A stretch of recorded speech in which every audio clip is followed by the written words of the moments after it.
Je ne vois rien de mieux, même le bleu des yeux. Plus blanc que tes cheveux dorés ne peut s'imaginer, même le blond des blés. Plus pur que ton souffle si doux, le vent même au mois d'août ne peut être plus doux. Plus fort que mon amour pour toi, la mer, même en furie, ne s'en approche pas. Aznavour, lui aussi c'était un proche de Piaf. C'est un très proche de Piaf. Il sait faire le nez. Il n'y a plus rien grâce ou à cause de Piaf, je ne sais pas. Ah ouais? Et elle avait payé la moitié du chirurgien avec un autre ami. Ah ouais, elle avait exigé qu'Aznavour se fasse refaire le... Ah ouais, elle le trouvait pas assez beau à son goût. Le matin avant l'opération, elle s'est dit « Oh, je sais pas si tu devrais faire ça ». Et puis Aznavour leur a répondu quand même que c'était trop tard. Ils n'ont pas couché ensemble, Aznavour et Piaf? Ah non, je ne pense pas. Non, c'était son petit frère, quoi, plus. Voilà, ouais. Plus bleu que le bleu de tes yeux, je ne vois rien de mieux, même le bleu des yeux.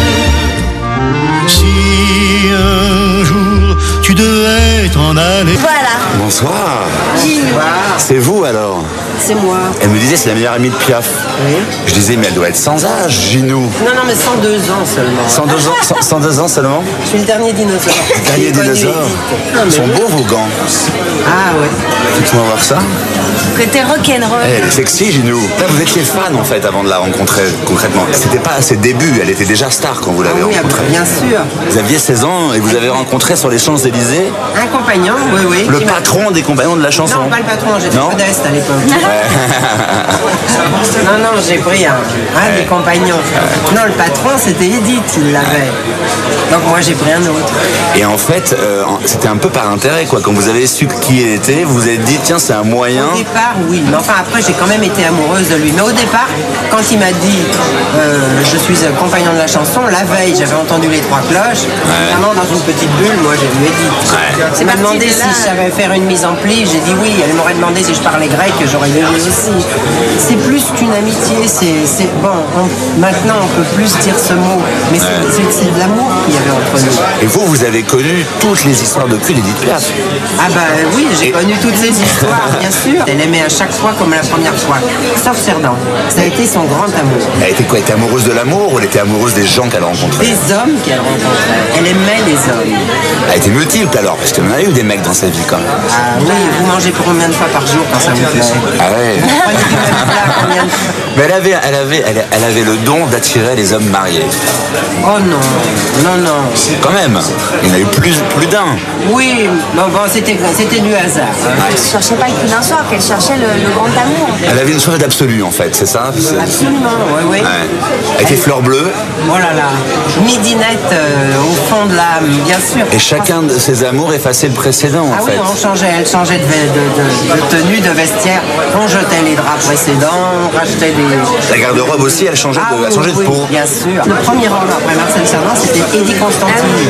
Il y a eu Yves Montand. Vous avez connu Yves Montand? C'était avant. Non, c'est avant le compagnon de la chanson. Moi, je suis arrivé à la fin de mon temps et j'ai entendu Montand parce que pendant un an... Parce que lui, il a pleuré. Ah oui, mais pendant un an, il a frappé à sa porte en lui disant ouvre-moi. Et vous répudiez les amants. C'est-à-dire que vous... C'est marrant chez nous parce qu'elle faisait le lit de Rose au début des histoires et à la fin, elle fermait la porte. C'est vous qui étiez chargé des sales besognes du début à la fin. À partir du moment où elle me disait, par exemple pour son mari, Jacques Pil, quand la première fois elle m'a dit pas coucher Pépère, j'ai dit bon ben lui c'est cool. C'est vrai ce qu'on dit sur Moustaki que quand il est arrivé, Piaf elle pensait qu'il était un peu crade et qu'elle l'a obligé à prendre un bain. Elle vous a demandé fais-lui prendre un bain. Ah ouais. C'est ça, c'est vrai? Pour le premier rendez-vous, quand il était venu le soir avec Henri Crolla, quand ils avaient chanté des chansons et tout, il était reparti. Elle avait pris rendez-vous avec lui pour le lendemain après-midi. Et avant de me coucher, elle me dit quand il arrive, il lui fait prendre un bain. Donc quand il est arrivé, si tu veux en attendant qu'Edith se réveille, prends un bain, tu seras bien. prends un bain. Et le pire, c'est que non seulement il prend un bain, une histoire. Mais il se démêle les En sortant, il se démêle Il glisse dans la baignoire, Moustaki. En sortant de la baignoire, on l'a emmené à l'hôpital américain. Et là, elle a eu cette phrase géniale, non? Edith, on a dû laisser une caution, bien sûr, à l'hôpital américain. Et en sortant, Edith, elle me dit, tu comprends tu te rends compte ce qui nous coûte alors qu'on ne s'est pas encore servi. Alle froid dehors. Ici c'est confortable, laissez-vous faire dès lors. Et prenez bien poser vos peines sur mon cœur et vos pieds sur une chaise. Je vous connais, Miller, vous ne m'avez jamais vu. Je ne suis qu'une fille